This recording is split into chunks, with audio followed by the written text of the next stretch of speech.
Swayam Prabha. Digital India. Educated India.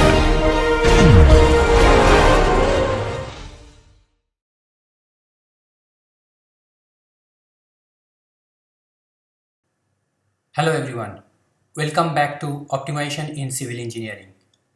In our last class, we started the discussion on multivariable optimization. While discussing, we indicated that multivariable optimization could be without constraints or it could be with constraints. Now, without the constraint, we have already discussed in our last class, and we have seen how we can use the necessary conditions and the sufficiency conditions to evaluate the optimum point and find out the optimum value of the objective function. Now, optimization problems are not always going to be without constraints. Many a times, the optimization problems are going to have constraints. So today we are going to discuss about the multivariable optimization problems with constraints. We are going to start with the equality constraint in today's class, and in the subsequent classes we are going to reach to the inequality constraints. To understand the equality constraint, let us first look into the general formulation of multivariable optimization problem with equality constraint. In this formulation, you will see that the objective function still remains as a minimization or maximization, and it includes the n-dimensional array of variables, and for this n-dimensional array of variables it is actually a multivariable optimization problem. Now coming to the constraints, you will find that in this case we have constraints that is equal to hkx equal to 0, where the constraints are of total m numbers, and as I had indicated earlier, the capital X stands for an array of variables of n dimensional. So in this case we see that there are m equality constraints and n variables. In this case, if we find that the number of equality constraints are more than the number of variables, then we have overdefined the problem. And if we overdefine the problem, we generally do not have a solution. But on the other case, if we underdefine a problem indicating m is lesser than n, then we always have a chance to solve the system of linear equations and obtain certain variable values, and we can use it in our advantage to solve the optimization problem. If it is not a system of linear equation, things can get difficult and the solution process is not going to be easy.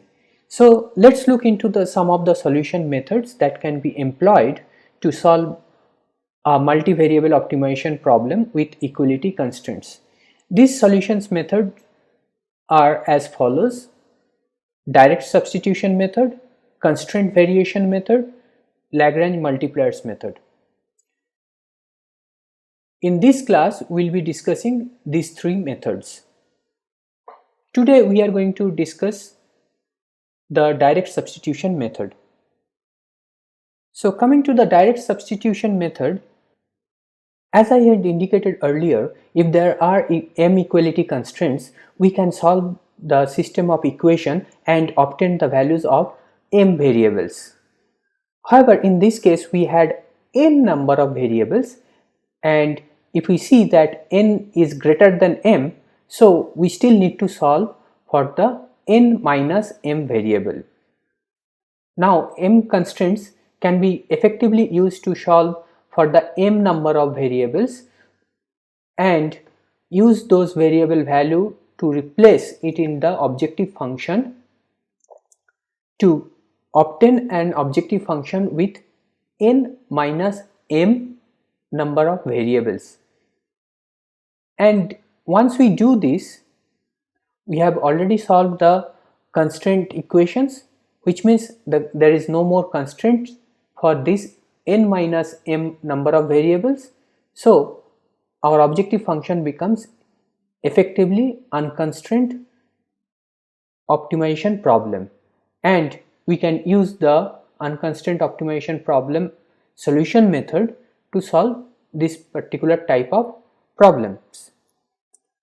It sounds very easy and also sounds very convenient to solve. However, in certain cases it's not that convenient, and particularly if we find that the constraint equations are not linear, which means it is not representing a system of linear equation, then the solution for m number of variables is not going to be that easy, and that will add in the complexity of the problem solution.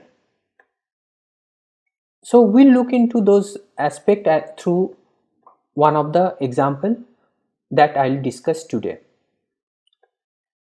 Here you look into a problem where we are trying to fit the largest size box within a sphere of unit radius. So our objective is to find out what would be the dimension of that box which we can fit into that sphere. As we know, a box volume can be represented multiplying by its sides. So a particular box in three-dimensional, if we say, so here is a box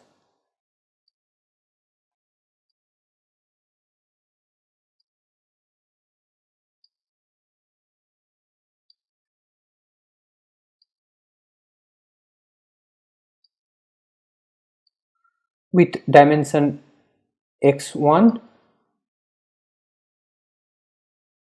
x2 and x3. So the volume of this box is going to be x1 times x2 times x3.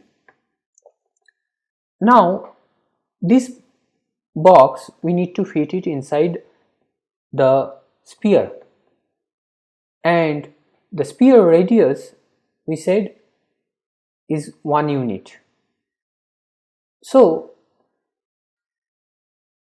if we are looking into the sphere, then we know that the largest size box is going to fit into the sphere when its corners are just touching the surface of the sphere.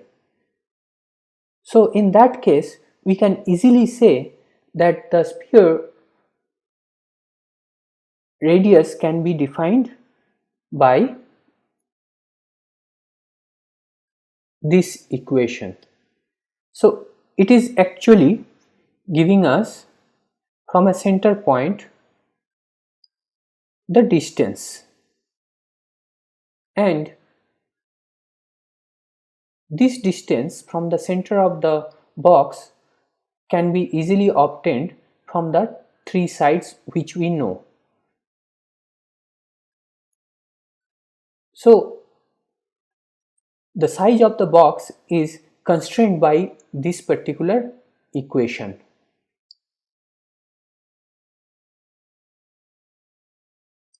Now this constraint, if we try to solve, then we can easily replace one of the variable, which is in this case we are doing it for the x3. So we get the equation for the x3. Now this x3 we can replace it in our objective function here. So our new objective function is this, where we have only two variables and the third variable is replaced, and this objective function is without a constraint. So Let's now look into how we can solve this problem using our multivariable optimization unconstrained problem solutions method, which we discussed in your previous class. First, we need to look into the necessary condition, and when we look into the necessary condition, first we need to find out the point where the slope is going to be 0. So for that reason, we are going to do the partial derivative of the function with respect to each of the variable considered. So first partial derivative is this one, del f by del x1, which we are going to get this expression, and if we equate it to 0, then we can write that this is our equation, and this equation is one of the equations, say suppose equation 1. Then we do the partial derivative of our objective function with respect to the second variable, which we are doing it here, and then we try to equate it with 0. From this we are going to get this equation, which we are saying equation 2. If we solve equation 1 and 2, we'll get the values of x1 and x2. So we have two equations and two variables. If we solve, we can get the value of x1 and x2, and that if we replace in the previous equation or in the expression of x3, we can get the value of x3, and in this case we'll find that all are equal to 2 by root over 3. So it indicates the necessary condition where potentially or possibly we can get the optimum value. However, we need to check it to ensure that it is the optimum value and it all represents either the maximum or minimum. To check it, we need to look into the sufficiency condition. So let's look into the sufficiency conditions.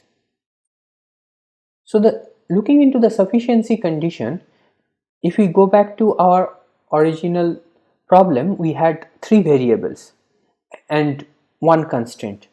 We replaced one of the variable based on the constraint and made the problem a 2 variable optimization problem without any constraint.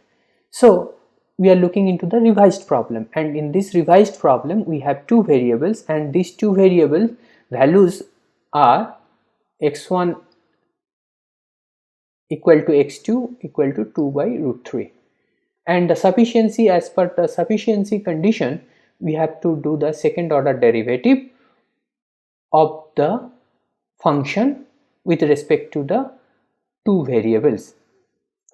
So this is one of the derivative with respect to x1, this is the other derivative with respect to x2, and this is the derivative with respect to x1 and x2. Once we do this, then we can easily form our Hessian matrix. In this Hessian matrix, we need to check whether the Hessian matrix is positive definite or negative definite, or we cannot decide. In this case, if we check using the principal determinants, we will find that the Hessian matrix is a negative definite, and if it is a negative definite, we know that the function values which we have obtained are indicating to the maximum value. So the variables which we have chosen, x1, x2, x3, and the values which we have obtained for this variable, which is 2 by root 3, is going to give us the maximum function value at that point. And if we replace those values in the function, we'll get the maximum function value as 8 by 3 root 3. So this is going to be the volume of the box that can be fitted into a sphere of radius 1 unit.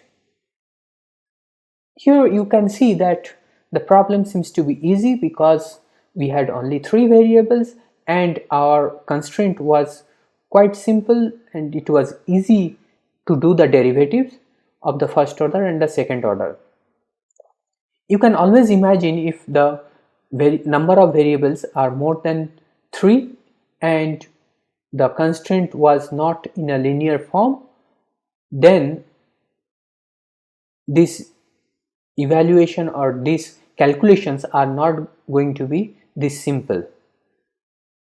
In our next lecture, we'll see how we can solve to some extent more complex constraints for the multivariable optimization and constraint problems. So in today's lecture, we discussed about the multivariable optimization with equality constraints. There are 3 methods which we are going to cover in this course, and out of those 3 methods, today we discussed about the direct substitution method. In this particular method, we discussed how we can substitute one or more than one variables depending on the number of constraints we have in the optimization formulation and convert the objective function into an unconstrained optimization problem. Once we convert the objective function with equality constraint problem into an unconstrained multivariable optimization problem, we can employ the process discussed in the previous lecture to solve this optimization problem. The process is quite simple, provided the constraints are less in number and follow linear equation. If the equality constraints are of nonlinear nature, the solution process by direct substitution may not be that simple. We'll look into the other 2 methods in the subsequent classes and see how we can deal with more complex equality constraints. So with that, see you in the next class. Thank you.